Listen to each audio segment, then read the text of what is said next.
थोड़ा सा अपना एक नाम बता। हमारा नाम कमलेश चौहान है और जनता क्रांति पार्टी राष्ट्रवादी के अध्यक्ष हैं। आज भगवान चट्टी पे कैसा बैठक हुआ है? आज जनता क्रांति पार्टी राष्ट्रवादी के नेतृत्व में कार्यकर्ता बैठक है और ये जितने लोग यहाँ उपस्थित हैं सारे लोग पार्टी के कार्यकर्ता हैं, पदाधिकारी हैं और पार्टी आगामी योजना पे काम करने के लिए लोगों को बुलाई है राय लेने के लिए। तो पार्टी का स्थापना दिवस मनाना है जो बड़े पैमाने पे मनाया जाएगा, जिसका संदेश पूरे प्रदेश और देश में जाना है। और आज बैठक का मेन उद्देश्य क्या है? बैठक का मेन उद्देश्य, प्रमुख उद्देश्य जो 1 अगस्त को सुप्रीम कोर्ट ने आदेश दिया है, कोटे में कोटा आरक्षण में आरक्षण बंटवारा और एससी एसटी में क्रीमी लेयर, जो एससी एसटी में कमज़ोर लोग हैं, गरीब हैं, मजदूर हैं, जो आज तक आरक्षण का लाभ नहीं ले पाए और उस आरक्षण का लाभ कुछ ही लोगों तक सीमित है। तो जनता क्रांति पार्टी राष्ट्रवादी सुप्रीम कोर्ट का पहले समर्थन कर चुकी है। अब उस सुप्रीम कोर्ट के आदेश को पूरे देश में लागू करवाने के लिए जनता क्रांति पार्टी राष्ट्रवादी का 15 दिसंबर को एक बहुत बड़े पैमाने पे आरक्षण बंटवारा महारैली होगी। उसी रैली को सफल बनाने के लिए गांव-गांव जाकर के जो सुप्रीम कोर्ट का आदेश है उसको बताया जाएगा और उन लोगों को बताया जाएगा जो लोग आज तक आरक्षण से वंचित हैं, लाभ से वंचित हैं, उनको मुख्य धारा से जुड़ने का अवसर नहीं मिल पाया। तो एक बहुत बड़ा कार्यक्रम होगा, आंदोलन शुरू होगा, आरक्षण बंटवारा को लेकर, क्रीमी को लेकर के धरना प्रदर्शन शुरू होगा ताकि आवाज़ सरकार तक जाए, चाहे प्रदेश की सरकार हो चाहे देश की सरकार हो, और उसके साथ साथ जो जनता है, आम जनता है भारत में, उसको भी बताना प्रमुख उद्देश्य जनता क्रांति पार्टी का। भारत के गृह मंत्री अमित शाह का कहना ये है कि बंटवारा कराकर ये देश में बंटवारा नहीं, आरक्षण कराकर देश में बंटवारा ये लोग करवाना चाहते हैं। क्या कहेंगे?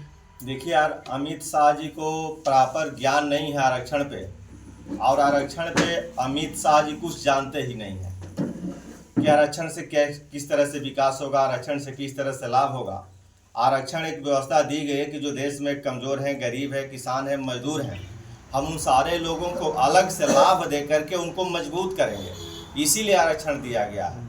तो आरक्षण तो सारे लोगों को देश में मिलता है, चाहे एससी हो, एसटी है, ओबीसी हो, जनरल हो, माइनॉरिटी हो, सारे लोगों के लिए आरक्षण का प्राविधान है और आरक्षण का उद्देश्य ही कमज़ोर लोगों को देना है।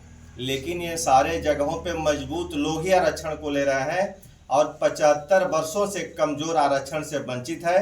तो जनता क्रांति पार्टी राष्ट्रवादी का उद्देश्य सीधा है कि जो आरक्षण से वंचित लोग हैं उनको आरक्षण का लाभ दिलवाना है और जो सुप्रीम कोर्ट का आदेश है उसको इस देश में लागू करवाना है। 2 दिन पहले देश के प्रधानमंत्री जी बोले हैं कि 6 साल में 60 लाख लोगों को नौकरी हम देंगे। क्या कहना चाहते हैं? देखिए, ये तो सन 2014 से बोल रहे हैं कि वो तो बोले थे, नरेंद्र मोदी जी ने कहा था कि हम 2 करोड़ नौकरी हर साल देंगे, लेकिन 10 साल बीत गया, उनका 11वां साल चल रहा है, 2 करोड़ लोगों को रोजगार नहीं दे पाए, नौकरी नहीं दे पाए।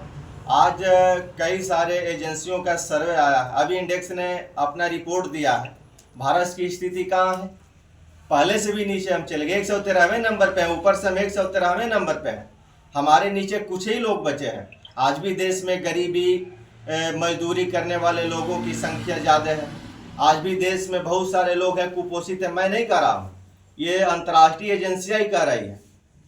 तो नरेंद्र मोदी जी आज 60 लाख पे आ गए, पहले 2 करोड़ से शुरू किया, 60 लाख पे आ गए। तो वो नौकरी नहीं देना चाहते हैं, रोजगार नहीं देना चाहते हैं। यदि रोजगार देना होता नरेंद्र मोदी जी को, चाहे दिए होते, तो आज स्थिति कुछ बदली होती। आज काफ़ी लोग बेरोजगार हैं और सारे जगहों पे लोग बेरोजगार हैं, बेरोजगारी पहले से बढ़ी हुई है। बसपा के राष्ट्रीय अध्यक्ष व पूर्व मुख्यमंत्री जी कहना यह कि आरक्षण के लोगों को गुमराह ये लोग कर रहे हैं। क्या कहेंगे? देखिए, मायावती जी लोगों को बरगलाना चाहती है। जो मायावती जी के सपोर्टर लोग हैं, मायावती जी को जो वोट देने वाले लोग, उनको बरगला करके अपने साथ जोड़ करके रखना चाहती हैं। मैं तो पूछता हूँ मायावती जी से, मैं तो पूछता हूँ चिराग पासवान से, मैं तो पूछता हूँ अठावले से, मैं तो पूछता हूँ मुर्मू से कि आपको आरक्षण क्यों चाहिए? आपके पास 1700 करोड़ की आप मालिक हैं, अठावले हजारों करोड़ के मालिक हैं, चिराग पासवान हजारों करोड़ के मालिक हैं। इनको आरक्षण क्यों चाहिए? इस पर मायावती जी आज तक एक बार नहीं बोली है। वो पूरे देश में भारत बंद का आह्वान की है, तो भारत बंद का आह्वान करने का उद्देश्य उनका निजी है। वो जो कमजोर गरीब SC ST के लोग हैं उनको लाभ देना होता तो स्पष्ट कहती मायावती जी कि इस देश में जो सुप्रीम कोर्ट का आदेश है ये लागू होना चाहिए। 2 दिन पहले राष्ट्रीय अध्यक्ष अखिलेश यादव जी ने बोले कि भाजपा ने सच का इनकाउंटर कर रहा है, क्या कहेंगे? देखिए, भाजपा सच का इनकाउंटर कर रही है, और इनकाउंटर का जो जोगी जी का फरमान चल रहा है, देखिए इनकाउंटर समय समय से होना चाहिए। जो अपराधी प्रवृत्ति के लोग हैं तो उनका इनकाउंटर होना चाहिए, लेकिन किसी का इनकाउंटर घर से उठा करके नहीं किया जाना चाहिए कि जिसको हम घर से उठा कर लेकर के जाते हैं और फिर कहते हैं कि ये भाग रहा था, हमारे ऊपर हमला कर दिया तो उसका हम इनकाउंटर कर दिए। इस प्रदेश और देश में जितने थाना हैं उन सारे थानों में फर्जी FIR आज भी होते हैं। घर से उठाया जाता है और दिखाया जाता है कि मुखबिर के सूचना पे हमने इसको उठाया और हमारे ऊपर इसने जानलेवा हमला कर दिया। तब हमने गांजा बेचने में, दारू बेचने में, तमाम तरह के फर्जी मुकदमे आज भी इस देश में लादे जाते हैं। तो इनकाउंटर भी फर्जी हो रहा है योगी जी की सरकार में, तो अखिलेश जी के सरकार में भी होता है, मायावती जी की भी सरकार में होता है। ऐसा नहीं कि ये लोग छूते रहे, दूध के धुले हुए हैं। ये लोग भी वही काम करते हैं जो योगी जी कर वही मायावती जी भी करती है। ये है कि थोड़ा सा कोई कम करता है, कोई ज़्यादा करता है, लेकिन मायावती, मुलायम, अखिलेश, जोगी में बहुत कोई अंतर नहीं है। ये तीनों लोगों का नज़रिया देश के गरीब के प्रति, कमज़ोर के प्रति लगभग बराबर है। और ये तीनों लोग जनता को बेवकूफ़ बना रहे हैं, जनता को धोखा दे रहे हैं। सुप्रीम कोर्ट में बोल नहीं पा रहे हैं, जो सुप्रीम कोर्ट का 1 तारीख को अगस्त को जो आदेश हुआ। अगले सवाल, उत्तर प्रदेश में 10 विधानसभा का उपचुनाव है, आपकी पार्टी किस तरह चुनाव? जनता क्रांति पार्टी राष्ट्रवादी ने कटहरी विधानसभा में आज से 25 दिन पहले ही प्रत्याशी घोषित कर दिया है, जो अम्बेडकर नगर की कटहरी विधानसभा है। और जनता क्रांति पार्टी राष्ट्रवादी के वहाँ उम्मीदवार दिनेश चौहान जी हैं। और जनता क्रांति पार्टी राष्ट्रवादी सभी सीटों पे तो नहीं लगी, कुछ सीटों पे चुनाव मजबूती से लड़ेगी। और जनता क्रांति पार्टी की ताकत, जनता क्रांति पार्टी की ताकत उस दिन समझ में आएगा जिस दिन इस प्रदेश में वोटों की गणना होगी उपचुनाव का। तो निश्चित जनता क्रांति पार्टी की ताकत पूरे प्रदेश और देश के नेताओं को समझ में आएगा कि जनता क्रांति पार्टी कितनी मजबूत है, कितनी ताकतवर है। और जनता क्रांति पार्टी राष्ट्रवादी का एजेंडा मजबूत है। जनता क्रांति पार्टी इस प्रदेश और देश में सारे लोगों के लिए काम करे। एक आदमी ऐसा नहीं है जिसको जनता क्रांति पार्टी राष्ट्रवादी इग्नोर कर रही है।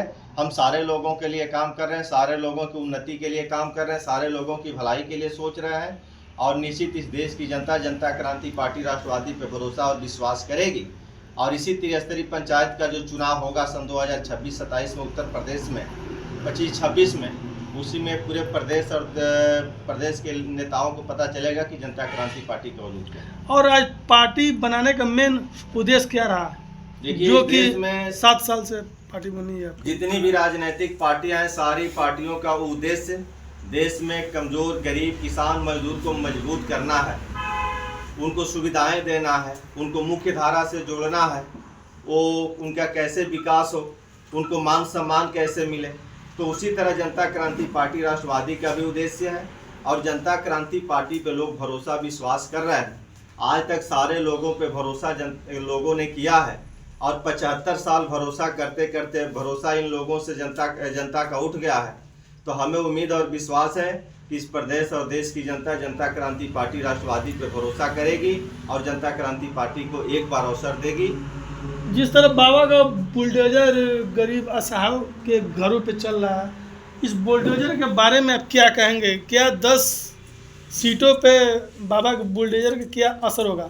देखिए, बाबा का बुलडोजर अभी जनता ने दिखाया है। सन 2024 का चुनाव बीते हुए 100 दिन लगभग होने जा रहे हैं, तो बुलडोजर का असर दिख गया है। तो बुलडोजर कांप रहा है, बाबा भी कांप रहा है, बाबा छटपटा रहा है, बाबा के आका भी छटपटा रहा है। अभी सन 2027 का चुनाव होने दीजिए। मैं इसी कार्यालय में अपने बैठ कर रहा हूँ कि बाबा गोरखपुर चले जाएंगे और फिर बाबा उत्तर प्रदेश का मुख्यमंत्री नहीं बन पाएंगे। ये जितना सत्ता के नशे में बाबा चूर हैं, अभी सन 2024 के चुनाव में जनता ने नशा उतारा है, और जो नशा बचा हुआ है उत्तर प्रदेश में सन 2027 में जनता उतार देगी, ऐसी उपचुनाव में भी नशा उतरेगा, लेकिन 27 में तो पक्का नशा उतरेगा, बाबा गोरखपुर चले जाएंगे, इसमें कोई दो राय नहीं है। चलिए सर, बोलने के लिए धन्यवाद।